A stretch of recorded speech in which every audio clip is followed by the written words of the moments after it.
was 14 years old, I was forced to flee because my village was attacked by the airstrikes. Right. And we hid in the underground bomb shelter, which was very small and very muddy, and it wasn't safe. And we fled into the jungle and ended up in refugee camp in Thailand. So this book is about my life story, autobiography, my route, where I grew up.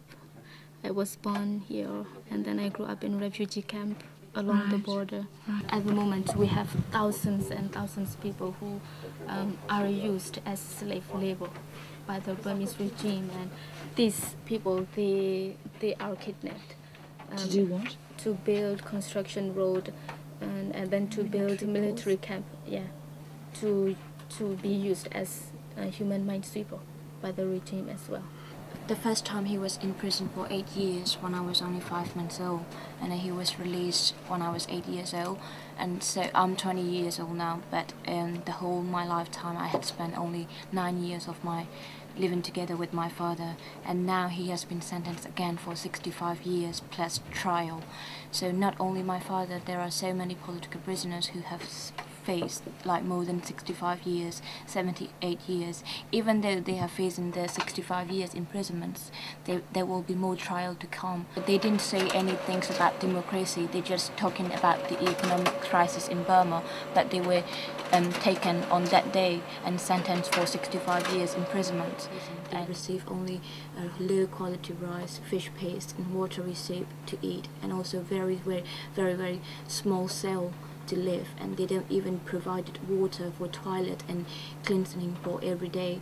So, and they don't allow to have exercise. They don't allow any doctors. They don't allow any medical attentions. And even though the family can provide food to them, but the prison authorities don't allow any food to the political prisoners. My mother is in Rangoon at the moment. What happened 2-3 months ago, those political prisoners were sent away from their hometown, which is in Rangoon, but now most of the political prisoners live in all part of the Burma, like near the border areas. They are sent to be isolated. Like more than 550 miles away from Rangoon. So your mother can't even see him? My mother can travel to go there. It's like it took 24 hours to get there. By the time when my mother asked prison authorities to meet with him, she's got only 45 minutes, sometimes only 15 minutes to meet with him. And Sang Suu Kyi has been in under house arrest for how long? For 13 years and 203 days in the past 19 years.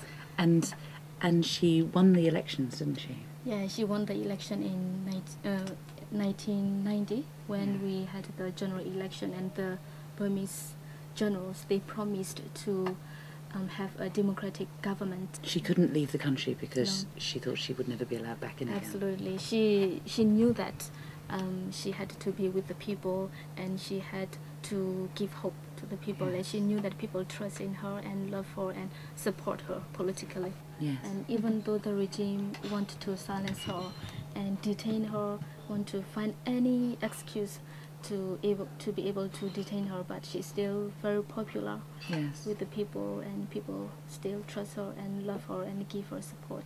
Yes. I feel that the military regime in Burma seems to be so impervious to international pressure.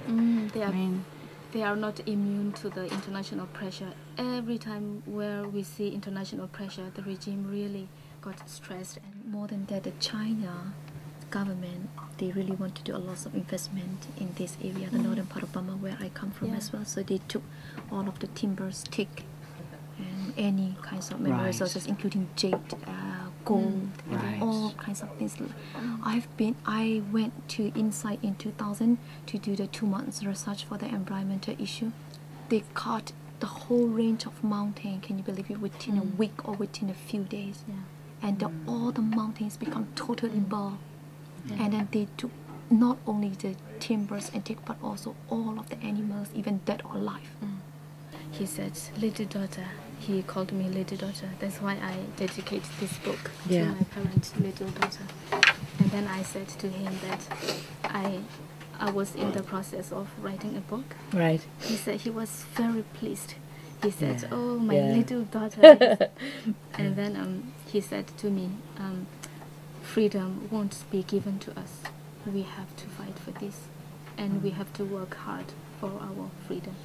So 4 days after I got back to London, I received a phone call from the BBC. BBC said they heard the news. They asked me if I had the same news, and I couldn't believe it. My father was killed, and when I was with him, I survived 3 assassinations attempts. And I told him before he died, I said, "Dad, Benazir Bhutto in Pakistan, she was assassinated because she didn't take the security seriously." My father said, I know, he said. "I am very tired," he said. "I wanted to rest, and I feel very old," he said. And then he said, even if the military regime could kill him, they wouldn't be able to kill his spirit and what he stood for and what he believed, which is democracy and freedom for all the people in Burma.